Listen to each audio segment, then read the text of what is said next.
Olá, povo de Deus, 12ª semana do Tempo Comum, segunda-feira, 20 de junho de 2022.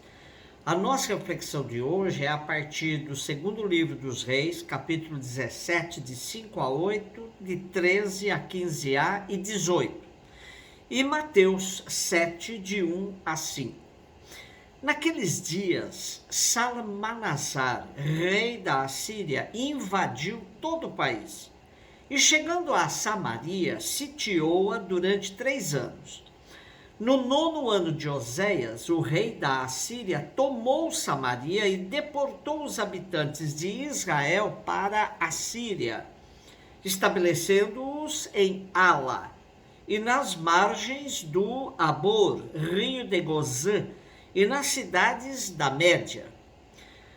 Isto aconteceu porque os filhos de Israel pecaram contra o Senhor, seu Deus, que os tinha tirado do Egito, libertando-os da opressão do faraó, rei do Egito, porque tinha adorado outros deuses. Eles seguiram os costumes dos povos que o Senhor havia expulsado diante deles e as leis introduzidas pelos reis de Israel. O Senhor tinha advertido seriamente Israel e Judá por meio de todos os profetas e videntes, dizendo: voltai de vossos maus caminhos e observai meus mandamentos e preceitos, conforme todas as leis que prescrevi a vossos pais e que vos comuniquei por intermédio de meus servos, os profetas. Eles, porém, não prestaram ouvidos, mostrando-se tão obstinados como seus pais, que não tinham acreditado no Senhor, seu Deus. Desprezaram as suas leis e a aliança que tinham feito com seus pais e os testemunhos com que os havia garantido. O Senhor indignou-se profundamente contra os filhos de Israel e rejeitou-os para longe de sua face, restando apenas a tribo de Judá. Depois de Salomão, nunca mais tivemos a união do povo de Israel, que, sob a regência de seus filhos, se dividiu em 2 reinos. O do sul, com a capital em Jerusalém, e o do norte, com a capital na Samaria. Os 2 reinos se afundaram em diversos problemas sempre atribuídos pelos escritores sagrados às infidelidades ao Deus de Israel. A derrocada dos 2 reinos tem seu ponto culminante com a deportação do povo para a Babilônia no século VI a.C. Porém, o reino do norte caiu antes, em mãos dos assírios, no ano de 722 a.C. Com a tomada de Samaria, capital de Israel, pelo rei da Síria, depois de 3 anos de cerco, suscita nos autores deuteronomistas uma reflexão sapiencial. Submetem a história a um exame e concluem que, sobretudo a partir da monarquia, o povo, com os reis à cabeça, se precipitava para a ruína devido à sua infidelidade a Deus, que era cada vez maior. É muito importante tal reflexão, pois coloca o povo em situação real de sua vida que não pode acusar a Deus por abandono, como algumas correntes faziam. Não, os erros históricos são frutos das más escolhas do povo, sobretudo de seus dirigentes. É fácil acusar a Deus pelo abandono, pois nem sempre o povo está disposto a reconhecer os seus próprios erros.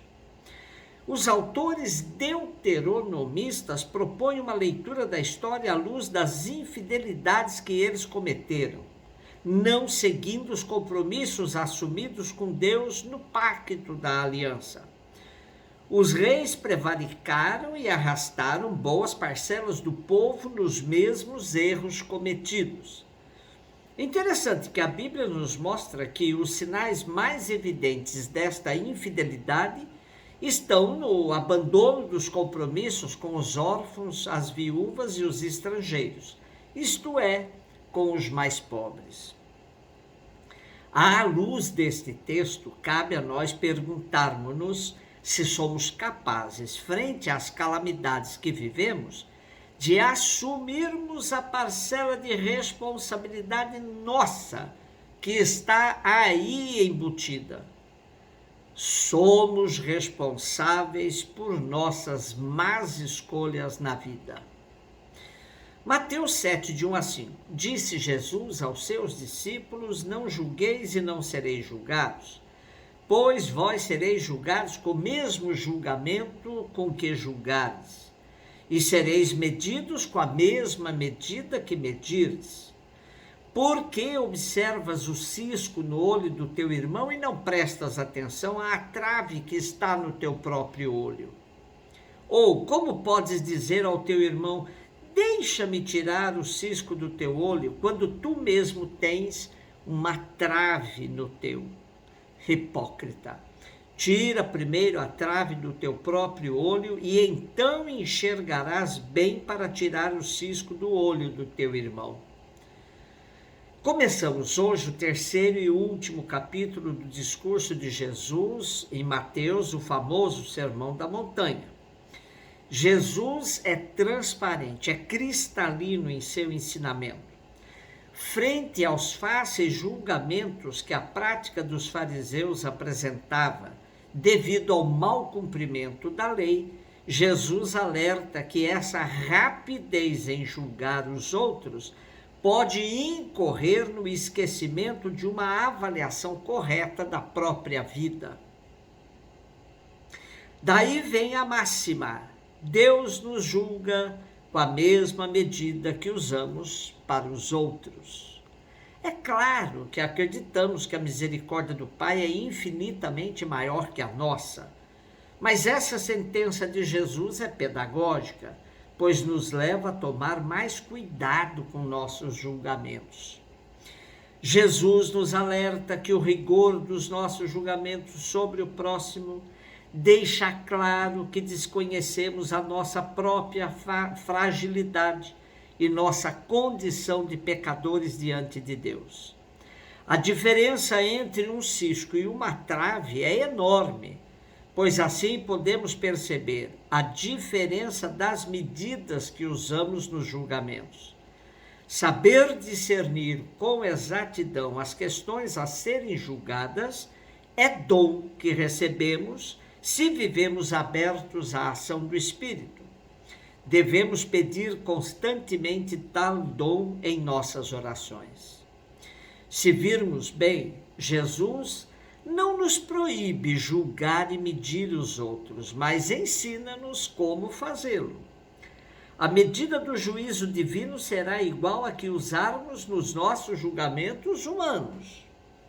Na antiguidade, a medida com que se media a cessação de um bem era a mesma que assegurava a sua restituição.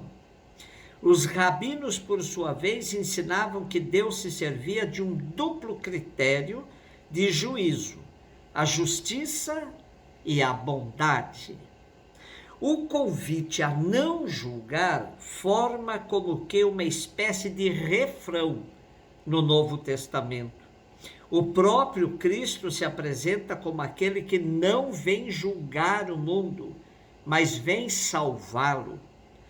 Paulo também nos previne contra o risco de fazermos julgamentos. Diz ele: se julgas os outros e fazes o mesmo que eles fazem, estás condenando a ti próprio. Um beijo no teu coração.